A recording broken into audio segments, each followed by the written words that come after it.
สวัสดีครับสวัสดีเพื่อนๆพี่ๆน้องๆคนรักเครื่องบินบังคับวิทยุทุกคนนะครับแล้วก็สวัสดีทุกคนที่คลิกเข้ามาชมคลิปผมด้วยนะครับสำหรับคนที่ถามว่ามีวิธีทำสีเครื่องบินบังคับยังไงให้มันเรียบนะครับความเรียบของเครื่องบินบังคับเนี่ยมันอยู่ที่พื้นผิวคุณผู้ชมถ้าสังเกตดีๆเนี่ยคุณผู้ชมเคยเห็นไหมเวลาไปซื้อสติกเกอร์มาเนี่ยเวลามันอยู่ในม้วน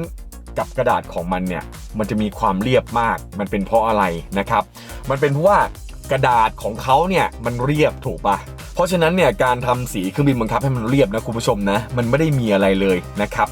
มันก็แค่เตรียมพื้นผิวให้มันเรียบที่สุดนะครับถามว่าวิธีการเนี่ยทำยังไงบ้างนะ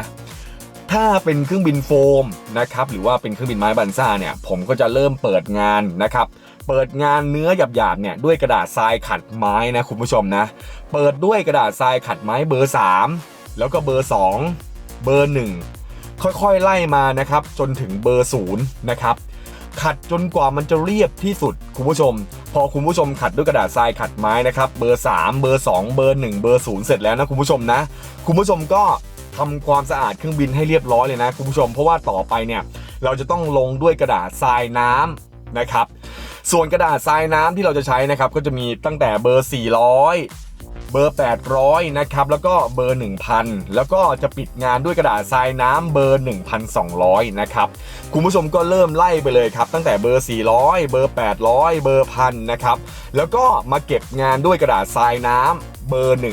1200นะครับตรงนี้เนี่ยต้องใช้เวลาพอสมควรเลยนะคุณผู้ชมนะค่อยๆขัดไปแล้วกันนะครับคุณผู้ชมครับดูจนกว่ามันจะได้เว้าได้โค้งได้ส่วนของมันนะครับแล้วก็สังเกตดูความเรียบของมันคุณผู้ชมยิ่งคุณผู้ชมขัดปิดงานด้วยกระดาษทรายขัดไม้เบอร์1200นะคุณผู้ชมจะเห็นความเรียบของมันเลยนะครับ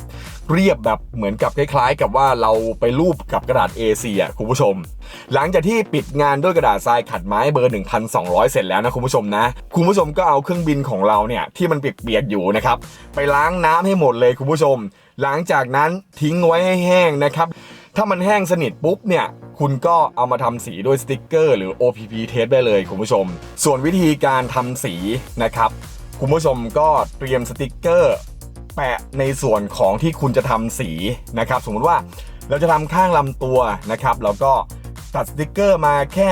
เหลือนิดๆหน่อยๆก็พอแล้วตามขอบตามอะไรนะครับแล้วก็ใช้ไดร์เป่าผมเนี่ยค่อยๆไล่เลยคุณผู้ชมในขณะที่เราเป่าลมร้อนนะครับก็เอาผ้าค่อยๆถูไปด้วยแล้วกันคุณผู้ชมถูเหมือนที่ผมเคยทำนั่นแหละนะครับวิธีการมีอยู่แค่นี้เลยนะครับผมไม่ได้มีสูตรอะไรเลย